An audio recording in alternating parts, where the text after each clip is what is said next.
¿Qué podemos esperar de Esperanza? Vamos a ver.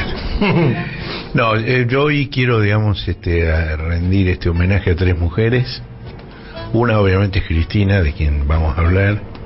Otra es Nilda Garré, que también, igual que todo lo que dijiste de Cristina, tiene una línea de conducta inflexible a lo largo de las décadas y que padece las consecuencias de eso.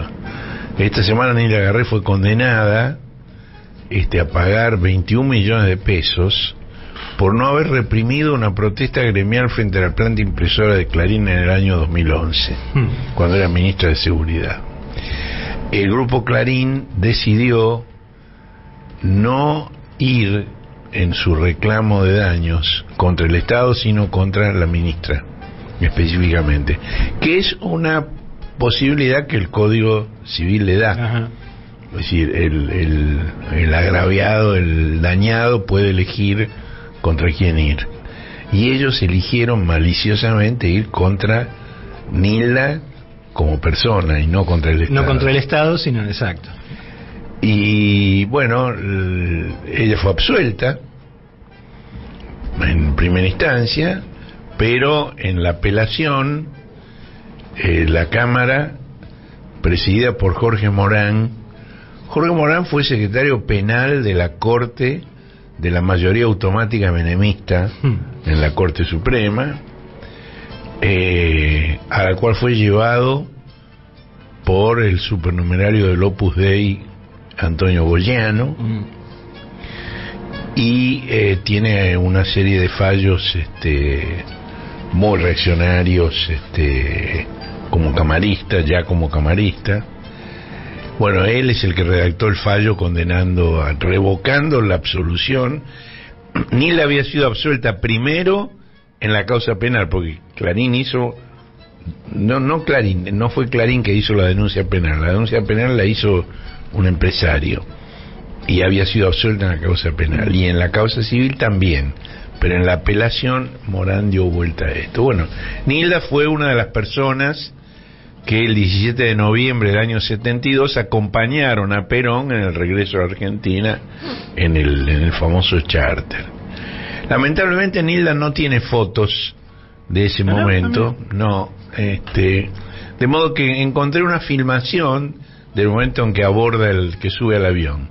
Se la ve muy lejos, pero bueno, ahí está en el charter. Y no se lo perdonan, no le perdonan nada a Nilda. No le perdonan nada, como no le perdonan nada a Cristina, como no le perdonaban nada a Evita. Y la tercera es Eve de Bonafini. Bueno, el acto al cual te referiste, Marcelo, de Cristina en el Estadio Maradona de La Plata, puede tomarse como la apertura del proceso electoral, que va a culminar dentro de un año, menos de un año, con la renovación del Poder Ejecutivo. Sin embargo, no hay nada que permita afirmar que la vicepresidenta haya decidido presentar su candidatura. Lo que dijo sí es que es imprescindible un acuerdo democrático, tanto político cuanto económico, para impedir la regresión que propone la actual alianza entre el PRO, el UCRismo y la Coalición Cívica Libertadora, que cuentan con el apoyo cada día menos disimulado de la República Autónoma del Cuarto Piso, del Estado Libre Asociado de Comodoro Pi, de la trifecta mediática y del poder económico más concentrado. Como en espejo, así como Cristina, lo que plantea es un acuerdo democrático para impedir esa regresión, la razón de la vida de ese bloque es asegurarse un nunca más del kirchnerismo, que gobernó entre 2003 y 2015 y que, en palabras de Cristina del jueves, cambió la Argentina y podría hacerlo de nuevo en el futuro. En la edición de hoy del Cohete tenemos el discurso completo de Cristina para quien quiera leerlo, ¿no? Ustedes se acuerdan que, Alberto Fernández rompió con Cristina,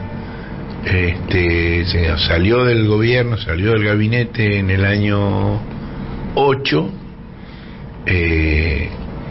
y fue radicalizando sus críticas contra Cristina, tanto por las cosas que decía como por los lugares donde las decía y en compañía de quienes las decía, hasta que 10 años después se reacercó a Cristina. Y al explicar su reacercamiento a Cristina, él acuñó un eslogan muy astuto que fue: con Cristina no alcanza, pero sin ella no se puede. Ahora, el jueves cuando íbamos hacia La Plata, había paredones y puentes que replicaban. Y dentro del estadio también había algunos carteles que decían: si el pueblo quiere, Cristina puede. Está por verse. Es una de las cosas que está por verse. Y ella se lo recordó a la multitud con la frase de Perón que hemos mencionado previamente. Ese mensaje se completó con un gesto sin palabras, que fue al terminar su discurso. Ella invitó a 2 personas a subir al escenario y se retiró con esas 2 personas, que eran Guado, el ministro del Interior, uno de los miembros de la conducción de la Cámpora, y Axel, el gobernador de la provincia de Buenos Aires. Con lo cual, digamos, se completa la ambigüedad del mensaje, todo en su medida y armoniosamente, y aquí están Axel y Guado.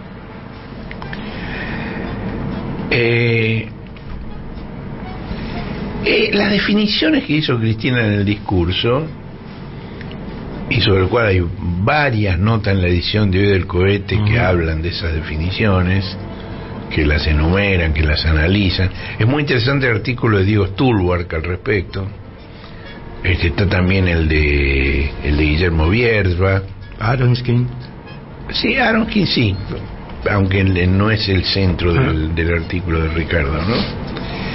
Pero esta definición de Cristina en el cincuentenario del regreso de Perón a la Argentina realmente elevaron el nivel del debate político, que está hundido en una cloaca. Y está hundido en una cloaca por varias cosas. Por ejemplo, voy a poner algunos ejemplos. La pretensión de Ricardo Lorenzetti de equiparar el juicio de 1985 con el hostigamiento actual a Cristina, sin pruebas de que haya cometido algún delito. Y esto, bueno, quedó de manifiesto nuevamente en forma estridente la semana pasada, cuando el fiscal Diego Luciani dijo que no iba a replicar los alegatos de ninguno de los acusados en la causa vialidad. No iba a replicar porque no tenía cómo replicar, porque le demolieron su show mediático de una manera impresionante. La defensa de Cristina, Carlos Beraldi, fue, y está en internet, la podés ver capítulo por capítulo, acusación por acusación, como con hechos demuele toda la acusación. Ahora, a pesar de eso, en la edición de ayer del diario La Nación, la tapa del diario La Nación dice que Cristina va a ser condenada en los primeros días de diciembre. La Nación ya sabe que va a ser condenada. Pero esto es una constante de estos años. Otra sumersión en la cloaca fueron los comentarios de Mauricio Macri sobre la imaginaria superior racial de Alemania. A mí, digo, esa frase de Macri de que no se puede descartar a Alemania en el Mundial porque es una raza superior, me impresionó mucho. Pero te diría que más me impresionó el descargo posterior, cuando dijo: no, me refería al fútbol nada más. Se refería al fútbol nada más, por favor.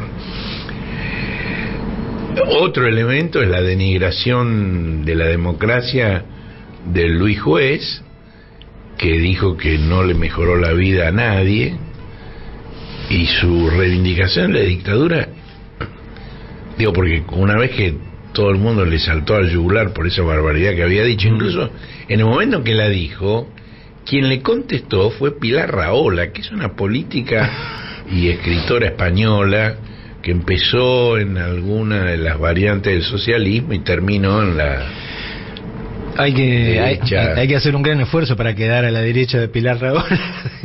Pilar Rahola le paró el carro y le dijo, con la democracia la diferencia en que te matan o vivís, ¿no? Que fue parecido a lo que dijo Cristina después, ¿no? Ahora, Juez no intentó lo de Macri de hacer una retractación, ni siquiera una retractación berreta como la de Macri, sino que dobló la apuesta y dijo que la dictadura fue un modelo de absoluto acatamiento a las órdenes de la justicia, y no se logró mejor ejemplo que la libertad del periodista Jacobo Timerman. Bueno, el hijo de Timerman, Javier, el único de los 3 hijos de Timerman que vive, le recordó que Timerman no fue liberado como ordenó la Corte Suprema y como Juez supone que ocurrió, sino que fue expulsado del país, le confiscaron sus bienes y se le quitó la ciudadanía argentina.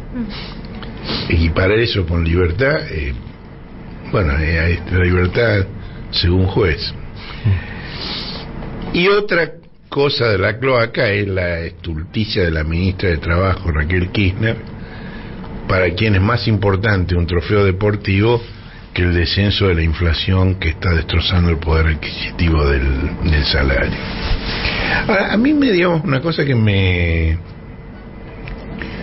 llamó la atención, me pareció un elemento de reflexión, es que esa idea de Macri tiene amplia aceptación en un sector social de altos recursos, que es el sector del que proviene la hinchada futbolística que pudo viajar a Qatar. Para que nos ubiquemos de qué estamos hablando. Una lata de cerveza en Qatar cuesta 6.000 pesos. Dios mío. 6.000 pesos. ¿Cuánto cuesta en la Argentina una lata de cerveza? Ayer cuando salíamos del estadio eran 2 por 500, dos de las... Lo dijiste parecido al cantito. De las grandes, la de 3 cuartos. 2 por 500. 2 por 500. Birra. Fría. Es decir, 250 por un lado, 6.000 por el otro. Exacto. Digo, para medir, quién es esa hinchada, ¿no? Uh-huh. Que hostigaban a los jugadores de Francia con un argumento parecido al que usaba Jean-Marie Le Pen, el paracaidista fundador del partido de ultraderecha de Francia, que decía que ese seleccionado no representaba a Francia porque había muchos negros, ¿no? En esa época se decían negros. Y estos hinchas argentinos le apuntaban sobre todo al compañero de Messi en el Paris Saint-Germain, Kylian Mbappé, en un cantito que no le faltaba nada. Por un lado lo llamaban Cometraba, porque hay una versión de que Mbappé tiene una relación con una modelo trans, y por otro lado el tema racista, le cantaban tu vieja nigeriana, tu viejo de Camerún, y respecto del conjunto del equipo juegan en Francia pero son todos de Angola. Cosa que, digamos, está pasando en muchos equipos europeos. Es posible que Francia sea el más marcado, pero hay jugadores de origen afrodescendientes en la Nacional de Inglaterra, en la de Italia, en la de Suiza, en la de Alemania, y seguramente en otras también que no tengo presente en este momento. Ahora, si bien esa frase racista de Macri expresa a ese sector social, es muy dudoso que le sirva para atraer votos, pues para obtener votos hay que pescar en el 95% restante de la población, no en el 5% que puede pagar 6 lucas una lata de cerveza. Y esa es la idea central del mensaje de Cristina, que es un mensaje tan peronista como se puede ser. Ahora, del peronismo realmente existente, no de las construcciones mitopédicas, de los mitos que se han construido en torno al peronismo. Es decir, Perón llegó a la presidencia En el 46, como parte de un frente de tres fuerzas. Ahí estaban bueno, eran fuerzas que habían participado en la movilización del 17 de octubre del 45, ¿no? Digo, sí, está el Partido Laborista, formado por dirigentes sindicales anarquistas y socialistas como Cipriano Reyes y Luis Gay. La Unión Cívica Radical. En esa época te podías llamar Luis Gay. No te cancelaban. No se usaba, claro, no era una palabra que circulase para definir lo que hoy define. No, además lo llamaban Gay, ¿no? También la Unión Cívica Radical, ¿no? La Junta Renovadora, que era una disidencia del radicalismo. Y uno de sus dirigentes fue el compañero de Ford, fue el vice de Perón. Hortensio Quijano. Otro dirigente de esa Junta Renovadora del radicalismo era Juan Isaac Cook, el padre de John William mirá, Cook. Yo no sabía eso, que el padre de Cook era radical. Sí, el radical irigoyenista. Y también estaba en ese grupo Vicente Leónides Sadi. Y ahí tenemos una foto. Lamentablemente se ha muerto mucha de la gente que podía ayudar a identificar a toda la gente que hay en la foto. Está Perón con Quijano saliendo del Congreso después de jurar, y entre ellos, muy sonriente, está Sadi. Justamente. Pero no logro identificar al resto. ¿Y la última de las fuerzas cuál era? El Partido Independiente, que era una agrupación de dirigentes conservadores, entre quienes estaban Héctor J. Cámpora. Exactamente. Bueno, ya mucho más adelante, 33 décadas después, el delegado de Perón, Jorge Paladino, firmó la declaración La Hora del Pueblo, exigiendo elecciones libres, junto con dirigentes de lo que en esa época era la UCRP, la Unión Cívica Radical del Pueblo, una de las fracciones en las que se había dividido el radicalismo, y los partidos socialista argentino, conservador popular, demócrata progresista y bloquista sanjuanino. Y en 1972, en cuanto regresó a la Argentina, Perón congregó a representantes de 28 partidos en el restaurante Nino de Vicente López, con la idea de formar un Frente Cívico de Liberación Nacional, que tenía una sigla realmente medicinal. Sí. Tomate 10 miligramos de fresilina. Funciona perfecto. Sí. Frente Cívico de Liberación Nacional. Ahí la idea era con la UCRP, la UCRI y partidos menores de derecha y de izquierda, democristianos, socialdemócratas. Bueno, al año siguiente, ese fresilina no dio lugar a una candidatura, no hizo efecto. Y entonces surgió el FREJULI, Frente Justicialista de Liberación, que también era un frente más reducido. Ahora, el encuentro aquel del restaurante Nino mostró un arco de coincidencias que ahiló a la dictadura. Cristina se inscribe en esta historia. Sí. Un tema muy interesante que no lo he visto muy comentado en las publicaciones sobre el discurso, fue muy sobre el final. Cristina reiteró una cosa que ya había dicho 4 veces. Hay un historiador que fue miembro de Montoneros y después rompió junto con la Lealtad, que se llama Aldo Duzdevich. Él ha hecho una recopilación de las veces que Cristina lo ha dicho. Lo dijo en una entrevista con Filmus en el año 10, en un diálogo con Hernán Brienza en el 2013, en un patio con la Cámpora en la Casa Rosada en el 14, y en su discurso de las flores el año pasado. Y lo dijo el jueves en La Plata. Dijo que en el desencuentro trágico entre Perón y los jóvenes, tanto ella como Néstor nos quedamos junto a Perón respetando su conducción, pero no porque nos pareciera infalible, era porque el pueblo lo había puesto en ese lugar y nosotros habíamos logrado acercarnos a la sociedad y a la gente haciéndonos cargo de esa historia. Esto era claramente un estilete a Patricia Bullrich, que Patricia Bullrich sí fue montonera. Y hoy se propone como la opción del orden represivo. Pero también para el subeditor general de Clarín, Ricardo Roa, quien pocas horas antes del acto escribió una frase increíble. Dijo que Cristina ha vuelto a ser peronista y vuelve a los 70 para encontrar legitimidad moral y política en la militancia de esos años. Pero, dice Roa, la foto del retorno con Rucci y el paraguas es incómoda para la cámpora porque recuerda que a Rucci lo mataron los montoneros. Roa ni siquiera se molesta en explicar de dónde surge esa identidad entre montoneros y la cámpora.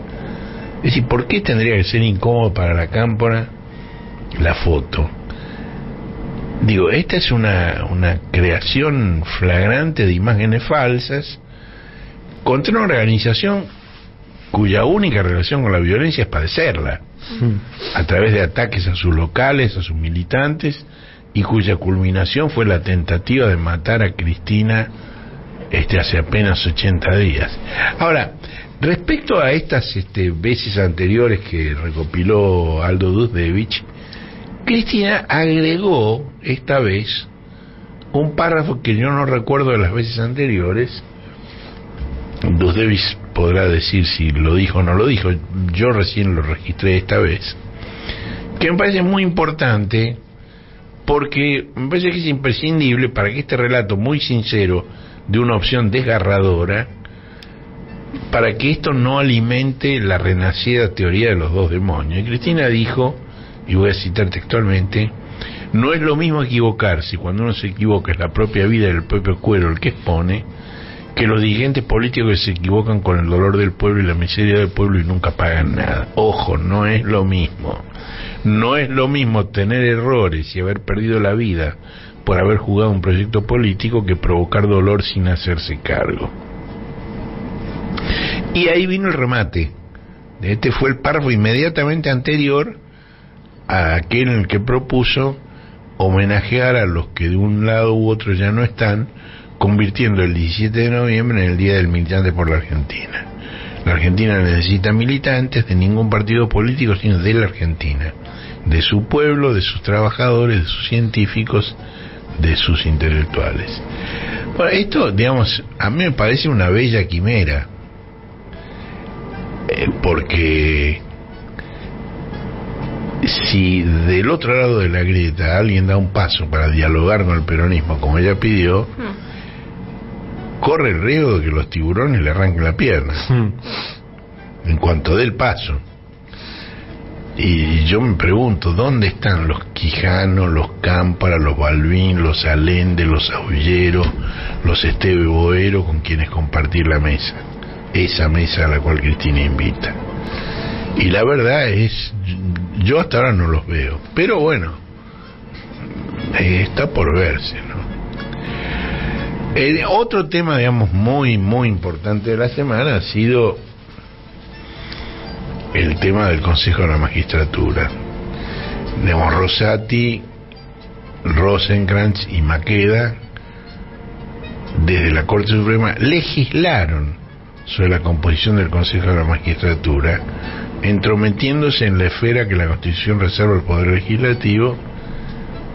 Y esto la propia Corte Suprema lo reconoció hace apenas 2 años, cuando Cristina les hizo una consulta sobre el tema de la presencialidad de las sesiones, si podía haber sesiones remotas o tenían que ser presenciales. Y la Corte ahí dijo, el reglamento de la Cámara lo maneja la Cámara, la Corte no tiene nada que opinar en ese punto. Es una facultad que no... Es decir, los 3 poderes, ¿no? Así es. Es básico. Pero bueno, la misma Corte, eso es lo que estamos diciendo, es eso. Corte. La misma Corte que hace 2 años, en el contexto de la pandemia, dijo una cosa, ahora dice exactamente la contraria. Y en diciembre del año pasado, esa mayoría de 3 de la Corte decidió la inconstitucionalidad de una ley que tenía 15 años de vigencia, la ley de la Constitución del Consejo de la Magistratura. Pero no solo eso, ya es extravagante declarar inconstitucional la ley luego de 15 años de vigencia, y no en un tema tan afín y tan próximo a la Corte Suprema como es el funcionamiento de la justicia. Bueno, puede ser un tema que nunca les pasó por la mente, jamás nadie les planteó el tema y no es un tema que conozcan mucho, pero no, este es el tema que les concierne en forma directa. Repusieron la vigencia de la ley anterior, que el Congreso había derogado hacía 15 años. Es decir, es la Corte legislando. Bueno, en ese momento Lorenzetti votó una disidencia y les dijo con bastante ironía justamente que la Corte no puede legislar, la Corte no puede sancionar una ley ni poner en vigencia una ley derogada. Ahora, y en consecuencia, ahora, esta vez que la Corte, en función de aquella resolución de diciembre del 21, dispuso que no tenía que ser Martín Doñate, sino Luis Juez, el representante del tercer bloque del Senado en el Consejo de Magistratura, Lorenzetti no votó directamente. No volvió a hacer una disidencia, pero directamente no votó. Ustedes recuerdan que el bloque del Frente de Todos en el Senado se dividió en el Frente Nacional y Popular, que era el más numeroso, y Unidad Ciudadana, que era el segundo bloque del Senado, con lo cual es decir, el Senado tiene 4 representantes en el Consejo de la Magistratura, de acuerdo a la ley legislada por la Corte Suprema. 2 por el bloque más numeroso y 1 por los 2 bloques siguientes, por cada uno de los 2 bloques siguientes, que yo me abstengo de llamarlo mayoría porque no es, digamos, necesariamente mayoría, es el más numeroso. Bueno, el más numeroso es el Frente Nacional y Popular, que manda 2 representantes, que son Mariano Recalde y Pilati de Vergara. La Unidad Ciudadana es el segundo bloque más numeroso y manda a Martín Doñate, y el radicalismo es la siguiente y manda al senador Vizqui o Vesqui, radical. Ahora, Lorenzetti, acuérdense, es la persona que más veces es mencionada en los Wikileaks como fuente de la Embajada de Estados Unidos. Es el correveidile de la Embajada. Está haciendo gestos desesperados de reacercamiento al sector que en realidad hace ¿cuántos años lo puso allí? 18 años. Hace 18 años fue designado miembro de la Corte. Pero lo que le falta es convicción y persistencia para ser creíble.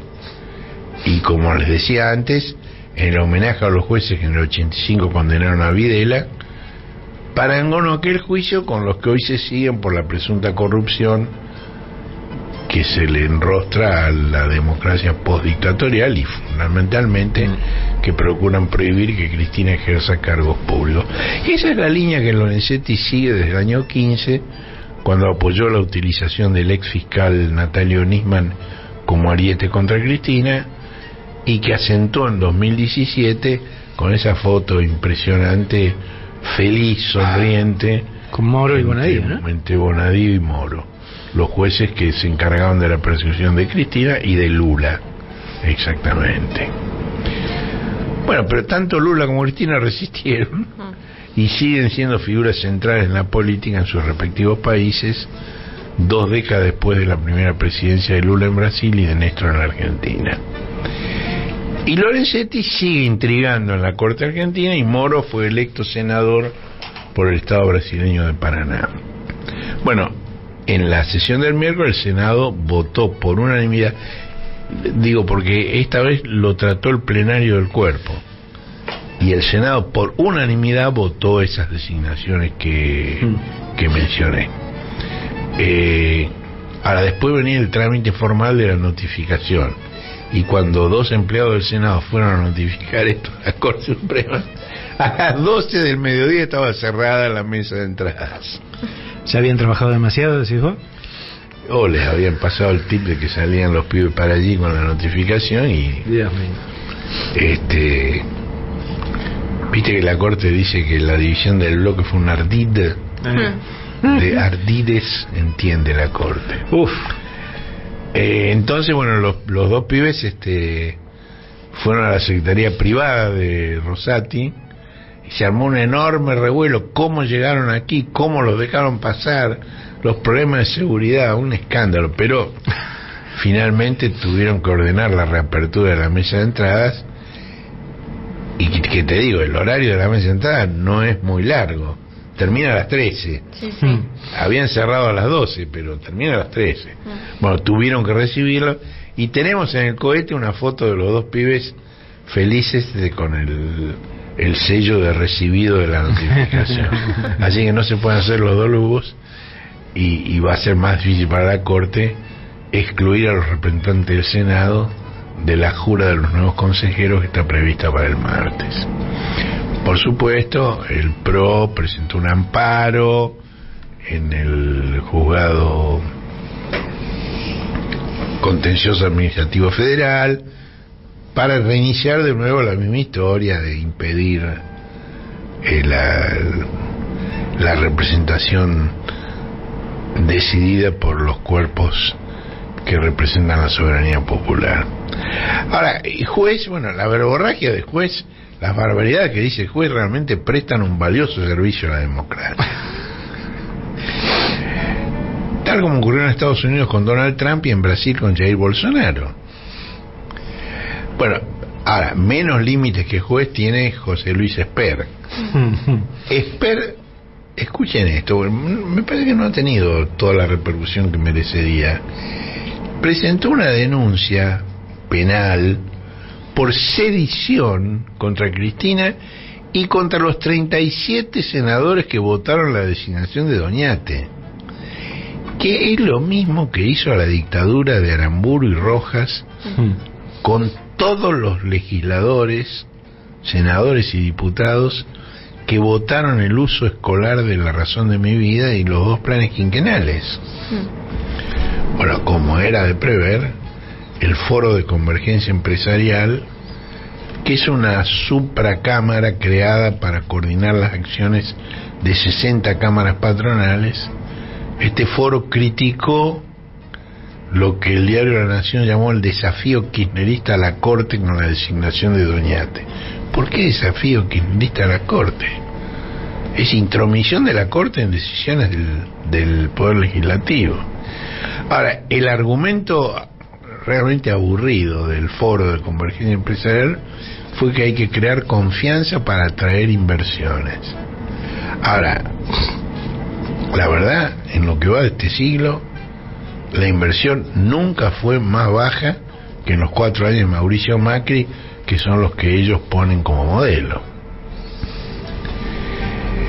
Entonces, digamos, sumando todas estas cosas, viendo todo esto, tal vez sirva como indicio lo que ocurrió hace una semana en Estados Unidos, hace un mes en Brasil. Ni la inflación más alta en 4 décadas, ni la valoración presidencial más baja a esta altura de su mandato bastaron para que el electorado castigara al gobierno y votara en masa por la oposición.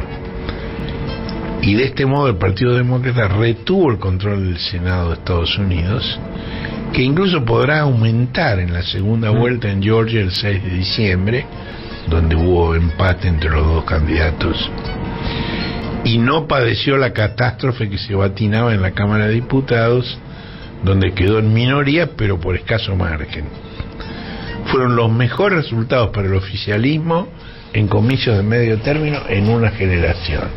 Y ahí hay 2 lecturas complementarias que prevalecen de por qué ocurrió esto. La primera es que se debe a la derrota de varios candidatos que fueron auspiciados por Trump y que sostienen las mismas extravagantes teorías de su líder, y que esto muestra el hartazgo del electorado y de una parte de la maquinaria republicana con el clima de guerra civil que se instaló desde el asalto al Congreso el 6 de enero del 21 para impedir que se terminara de escrutar la elección presidencial, cuyos resultados Trump atribuye a un fraude contra el gobierno del que no pudo aportar una sola prueba verosímil.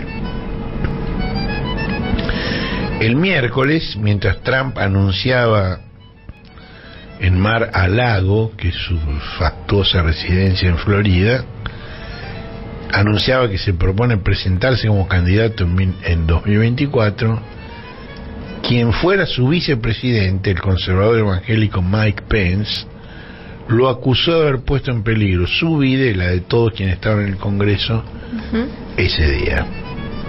Esa es una interpretación, el rechazo a esas posiciones extremas. La otra, complementaria, es la excepcional cantidad de electores provenientes de minorías intensas, como mujeres, jóvenes, latinos y afrodescendientes, que se inscribieron y votaron al sentir amenazados derechos fundamentales que de la segunda mitad del siglo pasado se consideraban intocables, pero que Trump puso en entredicho, como el aborto. Y lo hizo a través de la justicia. Ese es un dato a tener en cuenta pensando en la Argentina. Con apenas un mandato presidencial de 4 años, Trump pudo designar a 3 de los 9 jueces de la Corte Suprema.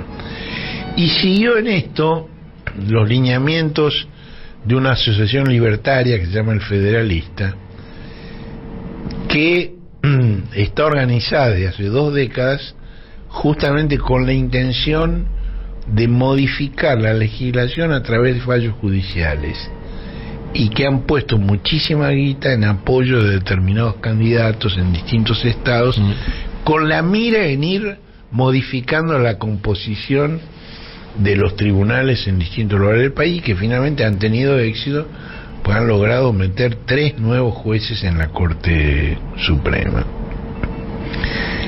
Ahora, los fallos de esa Corte hiperconservadora que hay ahora concitaron una fuerte reacción social en Estados Unidos, muy al estilo de lo que pasó aquí con el 2-1.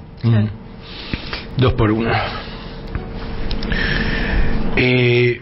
Bueno, mientras en la Argentina se discute la conveniencia de suspender las primarias, en Estados Unidos los demócratas las usaron de una forma no convencional.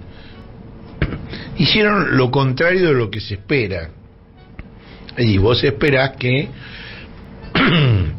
una agrupación, un partido, apoye en una elección a aquellos que expresan posiciones afines con las propias.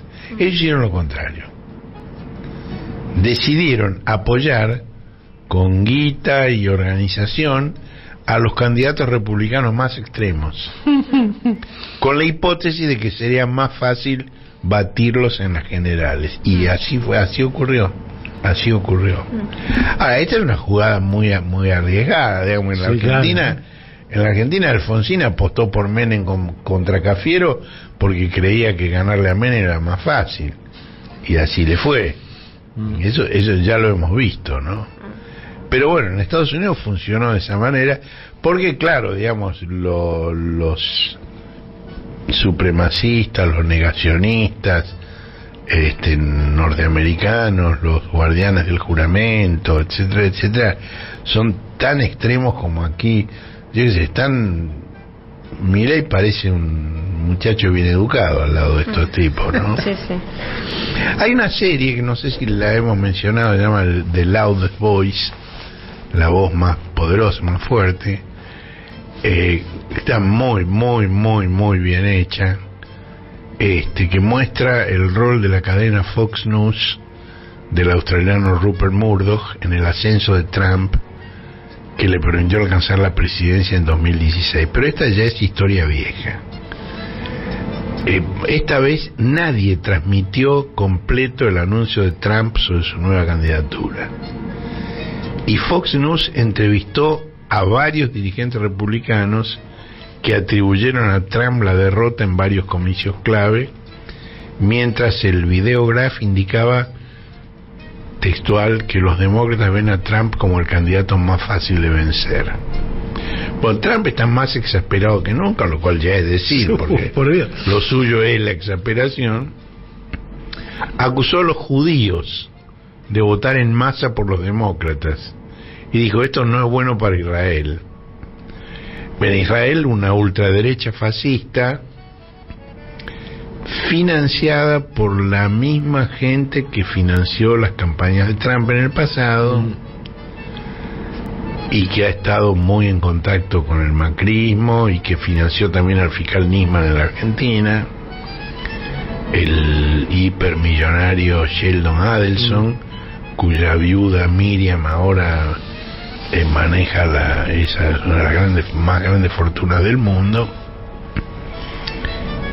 Volvió al poder Netanyahu de esta manera, el amigo de Macri. Ahora, también los medios gráficos de Murdoch ridiculizaron la pretensión de Trump.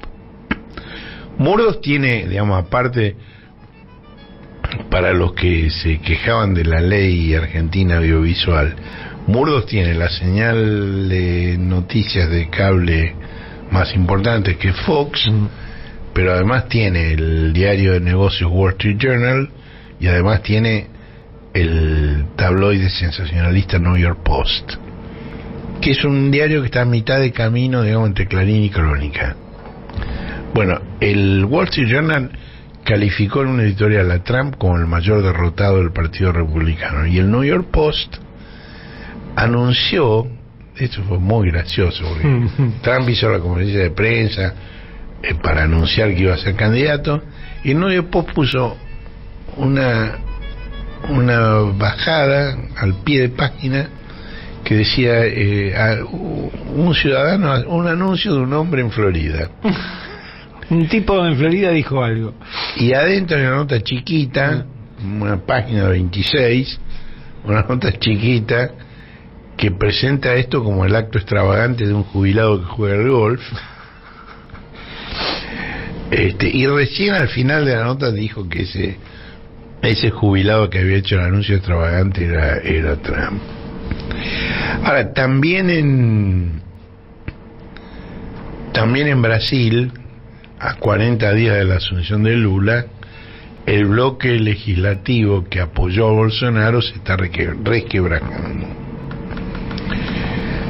Ustedes se acuerdan que se asimilaba al Centrao, que es ese agrupamiento de distintos partidos, Centrao, que es decir, el Gran Centro, que asociaban eso con bolsonarismo, no contaban con las deserciones masivas de quienes tienen una larga tradición de oficialismo perpetuo, gobierne quien gobierne.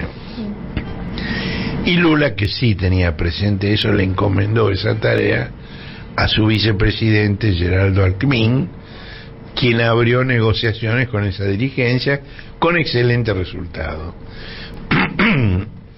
Hay que tener cuidado que no haya una puerta 12 y que no haya heridos, pues están corriendo en masa para alejarse de Bolsonaro.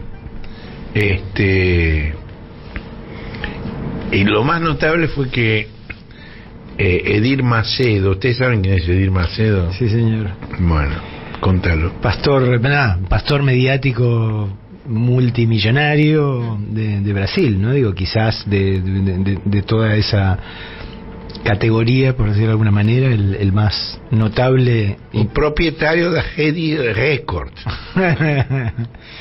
Tiene una red de televisión importantísima. Bueno, Edir Macedo dijo: hay que respetar el triunfo de Lula. ¿Y por qué? Dice: yo recé, Deus, eu quise que ganase Bolsonaro. mas 10 fizeram sua vontade e ganhou Lula. Então, ¿qué voy a hacer ahora? Voy a seguir con mi vida porque no dependo del presidente, del gobernador, del alcalde. Yo dependo de Dios. Yo solo trabajo aquí. Genial, genial. Son fantásticos. Bueno, como resultado de todo esto, Bolsonaro fue internado con un fuerte dolor intestinal. Bueno, dentro del frente de todos, el acto del jueves terminó con cualquier fantasía. Realmente solo Cristina puede generar un fenómeno semejante, tanto por cantidad como por calidad de la movilización. Y nadie más que ella puede asociarse con Esperanza. La mitad del gabinete nacional ocupó posiciones en el estadio, y en realidad era mucho más de la mitad de los que estaban en el país en ese momento, o había varios que no estaban. Y escuchó con atención no una crítica al actual gobierno, sino una propuesta de futuro.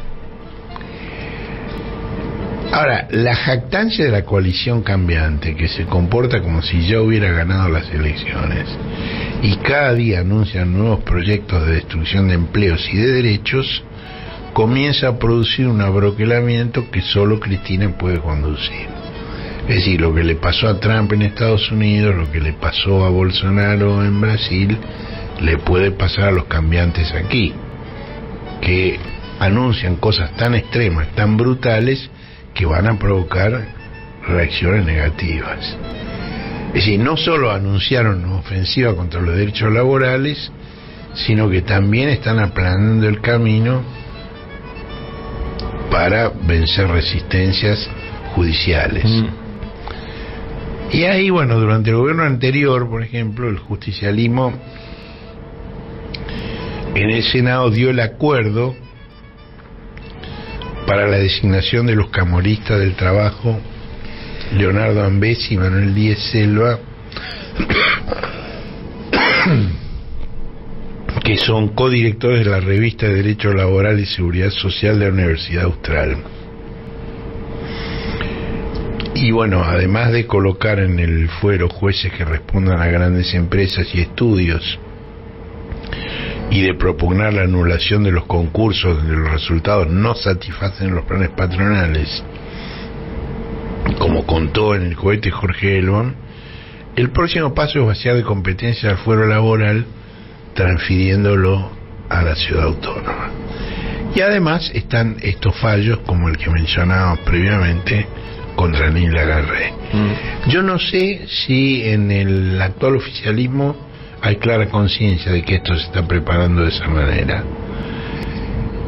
pero es muy importante porque el Poder Judicial es el terreno donde se validan o se invalidan ese tipo de decisiones, y me parece que es una de las cosas que hay que estar atento en lo que queda, digamos, del actual mandato presidencial. El cohete a la luna radio. Un desplazamiento estelar con Horacio Verbitsky, Manuela Iriani y Marcelo Figueras. Domingos de 9 a 11 por la 530.